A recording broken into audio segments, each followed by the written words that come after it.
ভাইকে আর ভজাইকে বললি যে দাদা একটা শাড়ি কিনে দেন, তো আমার ভাই ভজাই এমন বেমান লোক বটে দাদা, একটা শাড়িও কিনে দিল না।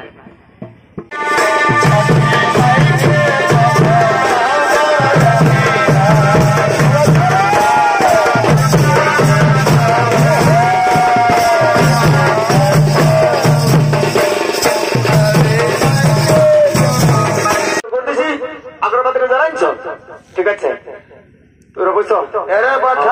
দুনিয়াতে আমাকে ঘুরতে হবে, এলাকাটা যত গ্রাম আছে সারাই ঘুরতে হবে। ঠিক আছে দেরি করে হবে।